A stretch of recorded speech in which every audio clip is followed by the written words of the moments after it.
So I had someone ask about renting in Puerto Rico or leasing. I have a separate video that I recorded about buying in Puerto Rico, so I'll do the renting. Some of the key places to look for apartments is going to be clasificadosonline.com. Please be careful with there's a lot of Nigerians on there. You will need to look at the phone numbers. I just gotta say this because I don't want to assume people know this and I don't want to call you dumb or anything, but so I'm just gonna run through this.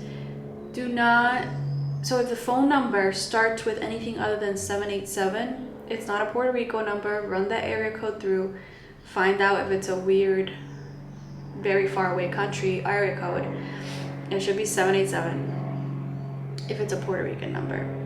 So I don't have 787 because I moved here from the US.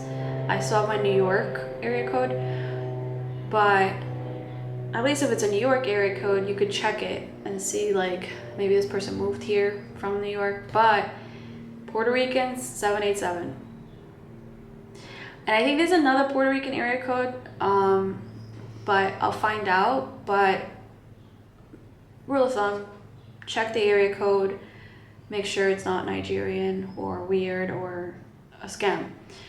2, along the same lines, if they email you and say they don't have access to the property and don't have access to the keys, or that they want a deposit to go see the place, no, that's a scam. Don't do it. There's just no property worth doing that for. They say, oh, they're out of town and this and that.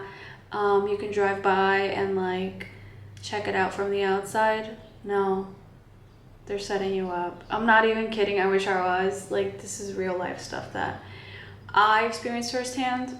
I know about scams, so I was like, okay, buddy, like, sure.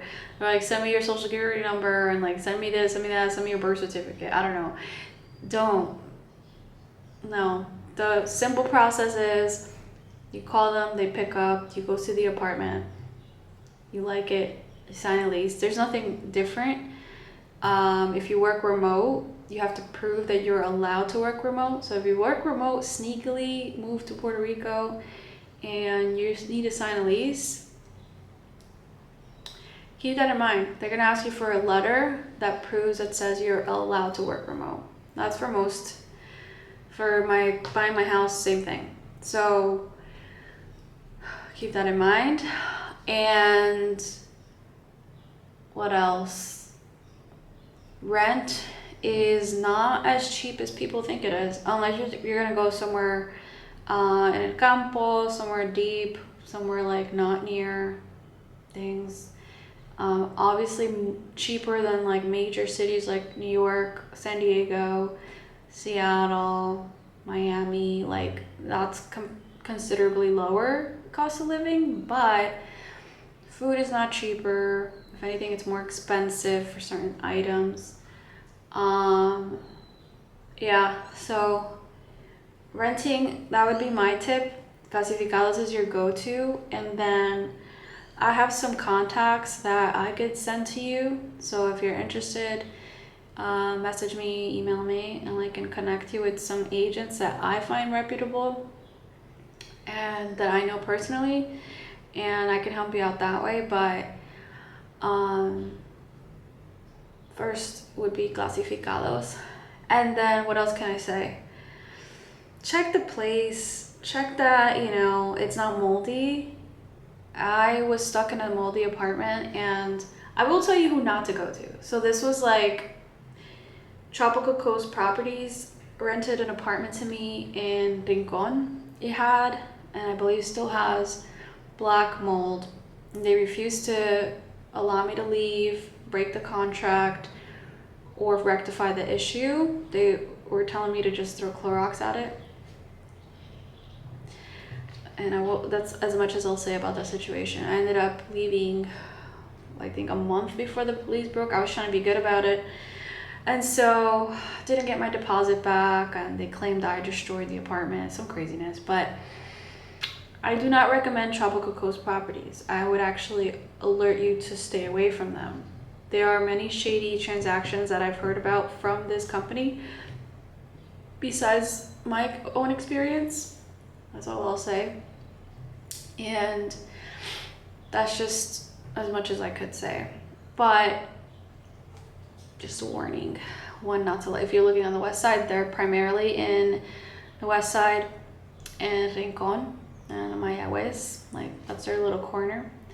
So Casas de Caracol is who is my client, and I would recommend her. casasdecaracol.com, put a link here. And also Puerto Realty is my client as well, Shannon Blas. She doesn't have a website, but she has Instagram. Those are the two people that I know personally. Then you're also going to meet people online, like there's a woman called Bianca. I would not recommend her because it's like I met a lot of agents as I was searching for a house. So take this with a grain of salt. But those are the ones you're going to run into because they're the popular ones. So the two that I mentioned are the ones that I would recommend. What else? The reason I recommend those two is because they have lived in the US and they moved back here, so they know, like, so if you're moving from the US, they know like what goes into that. And then Casas de Caracol, she is married to a veteran, so she even knows about if you're in the military and you're moving and getting stationed here or something, she knows like the process. She knows the VA home loan process because she used a VA home loan for my process to get this house to buy. But similarly, you know, she's aware of like what orders are, things like that. And so it's nice to have someone that's knowledgeable. Yeah, so that's about it. I mean, if you have any other questions, just drop a comment. That's my 2 cents on that. I am posting a video about my process buying a house. So that's coming up.